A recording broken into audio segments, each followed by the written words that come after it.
I'm super excited about today's feature. You know it, you've seen it on 501, driving back and forth to the beach. Let's learn about the Travelers Chapel.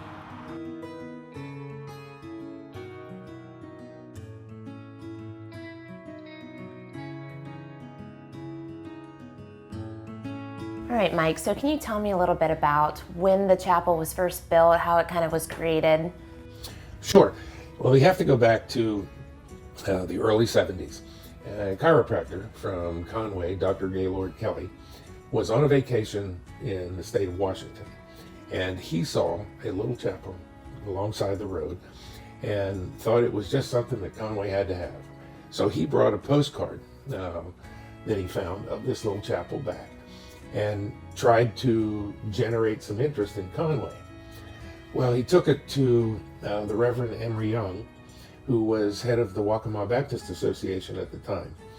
And between the two of them, they drummed up enough support and enough money from donations to get the chapel built.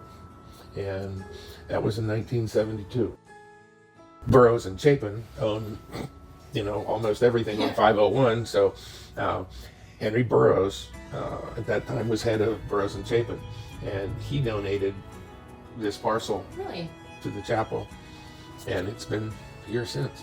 We're approaching 50 years that the chapel has been here. Is it open all the time? The chapel is open 24/7 year round. We have probably an average of about 15 weddings a year here. I've actually been to a wedding here, and it's quite the experience because it's just so cute. There's only, how many people would you say could fit in here? Well, we have seating for 12. So it's smaller weddings, and you were saying sometimes they just show up and decide to have the wedding here. Many do that.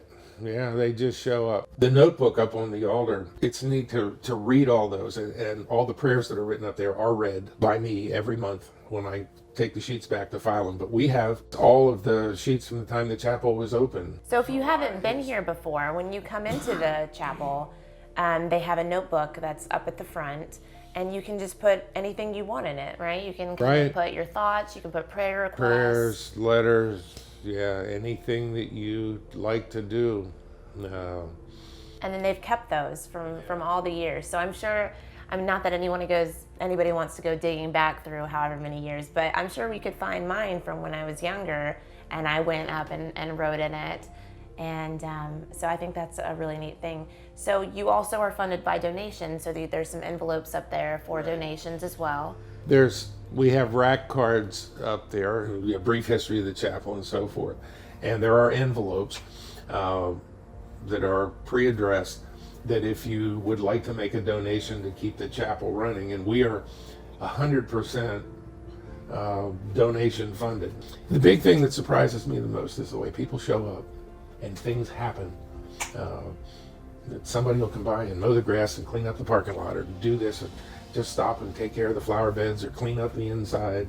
It's just amazing to me how that happens. Yeah. It's just, but it does. I feel like the Travelers Chapel is just such a staple, and we used to always come here as kids, and so I think it's amazing that random strangers just come in and mow the lawn and take care of the gardens and clean up. That is just such a neat story in itself. Yeah, the chapel means so much to so many people, and they are touched when they come in here. It's amazing. It's a quiet space for people. It's a place to come, where they feel safe. It is. I think. And so there's not a lot of places like that anymore. Yeah, that's true. And, churches used to always be unlocked and open for anyone round the clock, and you just can't do that these days. Not anymore. So it's kind of like the Travelers Chapel is that little piece from back then, where you can still always come and have a place of solitude. Mm-hmm.